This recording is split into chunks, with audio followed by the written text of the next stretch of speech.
Next example 2. An electric pole 14 meters high cast a shadow of 10 meters. Find the height of a tree that cast a shadow of 15 meters under similar condition. അപ്പോൾ നമ്മളോട് എന്താണ് പറഞ്ഞിരിക്കുന്നത്? Electric പോളിൻ്റെ height തന്നിട്ടുണ്ട്, 14 metre എന്ന് നമുക്ക് തന്നിട്ടുണ്ട് അല്ലേ. അത് 10 മീറ്റർ ഉള്ള ഒരു ഷാഡോ കാസ്റ്റ് ചെയ്യുന്നു. അപ്പോൾ 15 മീറ്റർ ഷാഡോ കാസ്റ്റ് ചെയ്യുന്ന ഒരു ട്രീയുടെ ഹൈറ്റ് നമ്മൾ കണ്ടുപിടിക്കണം. അതാണ് നമ്മളോട് ക്വസ്റ്റ്യനിൽ പറഞ്ഞിരിക്കുന്നത് അല്ലേ. അപ്പോൾ നമുക്കിവിടെ height of a tree X meter ആയിട്ട് എടുത്താൽ നമുക്ക് ഹൈറ്റ് ഓഫ് ട്രീ ആണ് കണ്ടുപിടിക്കേണ്ടത്. അതിനെ നമ്മൾ എക്സ് ആയിട്ട് എടുക്കുന്നു. അപ്പോൾ അതെങ്ങനെയാണ് ചെയ്യുന്നതെന്ന് നമുക്ക് നോക്കാം. നമുക്കിവിടെ ഹൈറ്റ് ഓഫ് ദി ഒബ്ജക്റ്റ്, ഇതിനെ നമുക്ക് മീറ്ററിലാണ് തന്നിരിക്കുന്നത്. പിന്നെന്താണ് ലെങ്ത് ഓഫ് ഷാഡോ,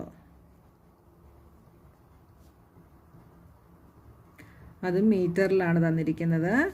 നമുക്ക് ഇങ്ങോട്ടൊരു ചെറിയ കോളം വരച്ച് നോക്കാം, അപ്പോൾ എളുപ്പമായിരിക്കുമേ. Height of the object, height of the object ഇവിടെ ഇലക്ട്രിക് പോളാണ്, അത് എത്രയാണ് 14 ആണ് എന്ന് തന്നിട്ടുണ്ട്. അപ്പോൾ കാസ്റ്റ് ഷാഡോ ഓഫ് 10 മീറ്റർ അല്ലേ. ഷാഡോയുടെ ലെങ്ത് എന്ന് പറയുന്നത് 10 മീറ്റർ ആണ്.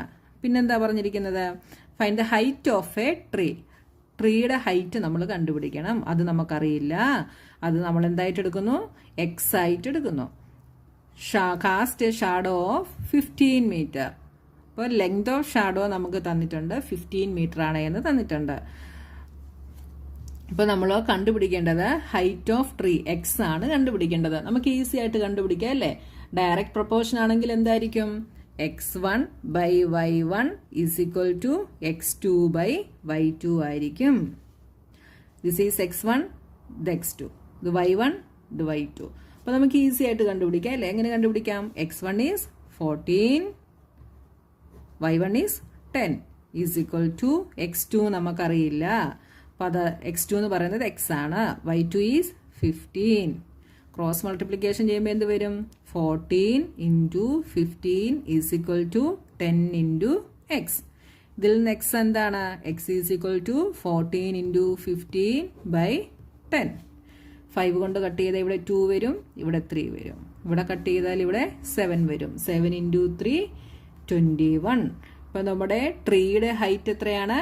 21 മീറ്റേഴ്സ് ആണ് നമ്മുടെ ട്രീയുടെ ഹൈറ്റ് എന്ന് പറയുന്നത്. The height of the tree is 21 meters. അടുത്ത എക്സാമ്പിൾ 3 നോക്കിയേ. If the weight of 12 sheets of thick paper is 40 grams, how many sheets of the same paper would weigh 1/2 kilograms? അപ്പോൾ ഇവിടെ നിങ്ങൾ ശ്രദ്ധിച്ചോണം, ഇവിടെ 40 ഗ്രാമിലും 1 കിലോഗ്രാമിലുമാണ് തന്നിരിക്കുന്നത്. അതെപ്പോഴും നിങ്ങൾ ശ്രദ്ധിച്ചോണം. അപ്പോൾ ഇതിനെ നമ്മൾ എന്താക്കണം? ഗ്രാമിലാക്കി നമ്മൾ കൺവേർട്ട് ചെയ്യണം കേട്ടോ. അപ്പോൾ നോക്കിയേ, നമ്മൾ ഇവിടെ കോളം വരച്ചാൽ എങ്ങനെ വരും? നമ്പർ ഓഫ് ഷീറ്റ്സ്, പിന്നെ weight of sheets. Weight of sheets ഗ്രാമിലാണ് നമ്മൾ എഴുതുന്നത്. അപ്പോൾ നമ്പർ ഓഫ് ഷീറ്റ്സ് ഇവിടെ നമുക്ക് എത്ര തന്നിട്ടുണ്ട്? 12 തന്നിട്ടുണ്ട്. 12 ഷീറ്റിന് 40 grams ആണ്. ഹൗ മെനി ഷീറ്റ്, അപ്പോൾ ഇത് നമുക്കറിയില്ല, ഇതിനെ നമ്മൾ എക്സ് ആയിട്ട് എടുക്കുന്നു.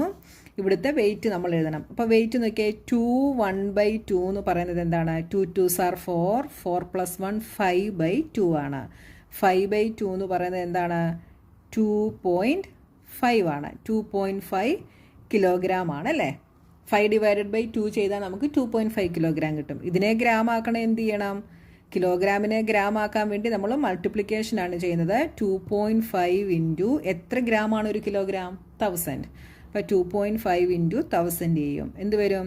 ഇവിടുന്ന് 3 പ്ലേസസ് റൈറ്റിലോട്ട് മാറി നമ്മൾ പോയിന്റ് ഇടും. അപ്പോൾ 3 പ്ലേസസ് വരണമെങ്കിൽ 5ൻ്റെ കൂടെ എത്ര സീറോയും കൂടെ ഇടണം?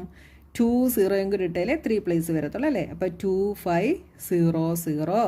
അപ്പോൾ 2500 ഗ്രാം എന്ന് പറയുന്നതാണ് എന്ത്? 2.5 കിലോഗ്രാം എന്ന് പറയുന്നത്. അപ്പോൾ നമുക്കിവിടെ എന്ത് എഴുതാം? 2500 എന്ന് എഴുതാം.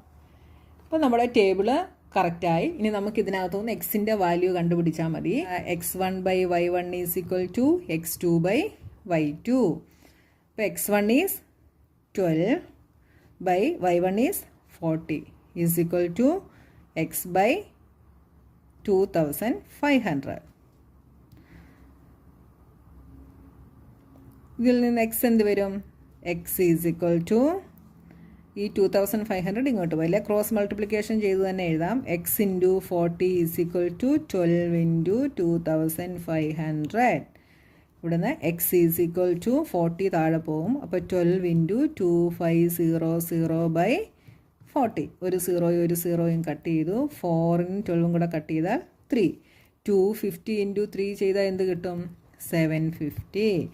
അപ്പോൾ the required number of sheet of paper is 750. 750 paper വേണം 1/2 കിലോഗ്രാം ആകാൻ വേണ്ടി.